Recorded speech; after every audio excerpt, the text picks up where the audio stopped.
Halo teman-teman, kita berjumpa kembali dalam channel Pintar Berhitung. Kali ini kita akan membahas tentang soal cerita KPK dan FEB beserta cara penyelesaiannya. Langsung kita masuk ke soal nomor 1 ya. Petugas ronda yang ada di RT1 berwajib memukul kentongan setiap 15 menit. Sedangkan petugas ronda di RT2 selalu memukul kentongan setiap 14 menit. Apabila pada pukul 22.00 mereka memukul kentongan bersamaan, pada pukul berapakah mereka akan memukul kentongan secara bersamaan lagi? Ya, untuk soal seperti ini, ciri-cirinya kita mencari sebuah persekutuan ya. Persekutuan artinya waktu itu akan bertemu di mana lagi. Nah, untuk ciri-ciri soal seperti ini, kita memakai solusi mencari KPK ya.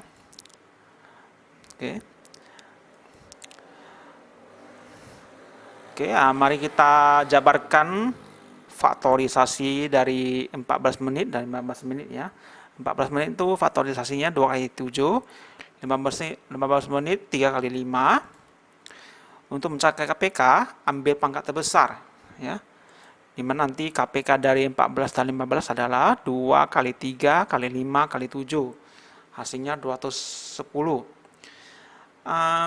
Selain dengan cara faktorisasi prima, kita bisa juga mencari KPK dengan metode tabel ya, seperti ini. Untuk memahami cara mencari KPK dan FEB dengan metode tabel, silakan Anda melihat video kami sebelumnya. Linknya telah saya taruh di link deskripsi ya. Nanti di deskripsi video ini akan Anda temukan linknya untuk video mempelajari mencari KPK dan FEB dengan metode tabel dan metode pound faktor. Mohon untuk ditonton video tersebut agar bisa memahami cara metode tabel ini ya.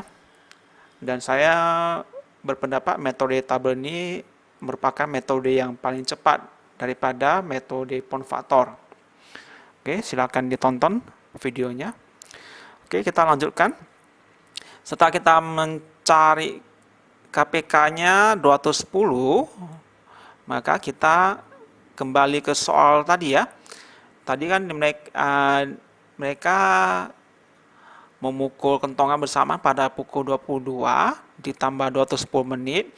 210 menitnya kita bagi ke bilangan jam dan menit ya. Berarti itu 210 menit itu 3 jam 30 menit. Ya, berarti mereka akan memukul kentongan secara bersamaan lagi pada pukul 1.30 ya. Oke, soal nomor 1 telah kita jawab ya. Sekarang kita ke soal nomor 2. Untuk meraih penghargaan Adipura, jalan-jalan di kota baru dibuat makin menarik. Di kiri jalan dipasang bendera setiap 25 meter. Di pembatas jalur tengah jalan dipasang lampu tiap 30 meter. Di kanan jalan terdapat tiang listrik tiap 50 meter. Setiap berapa meter bendera, lampu dan tiang listrik terletaknya sebaris. Oke, kita langsung ke solusinya ya. Soal di atas menggunakan perhitungan KPK. Oke, kita cari dulu faktorisasi primanya dari 25, 30, dan 50. Oke, KPK dari 25, 30, dan 50 adalah 150 ya. Oke. Artinya bendera, lampu, dan tiang listrik terletaknya sebaris setiap 150 meter. Dan cara ini bisa juga dicari dengan metode tabel ya. Seperti ini. Oke, kita lanjut ke soal nomor 3. Pak Fahri pergi ke Denpasar setiap 6 hari sekali. Pak Agus pergi ke Denpasar setiap 15 hari sekali, dan Pak Raden setiap 10 hari sekali. Pada tanggal 17 Mei 2020 mereka pergi ke Denpasar bersama. Mereka akan pergi ke Denpasar bersama lagi pada tanggal. Oke, kita cari KPK-nya dulu ya. Oke. KPK dari 6, 10, dan 15. Oke. Adalah 30. Sehingga 17 Mei ditambah 30 hari kan hasilnya 47 hari ya. Karena bulan Mei itu ada 31 hari, maka kita kurangkan 31. 47 kurang 31 hasilnya 16. Dan 16 Juni itu mereka akan bertemu kembali. Oke.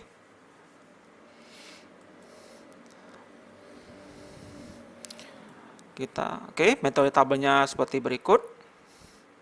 Kita lanjut ke soal nomor 4. Mesin otomotif diuji kebutuhan bensinnya. Jenis minibus setiap menempuh 24 km diukur ya. Jenis sedan setiap 36 km dan sepeda motor setiap 40 km. Ketiga kendaraan dilakukan pengujian bersama-sama pertama kali pada jarak. Oke.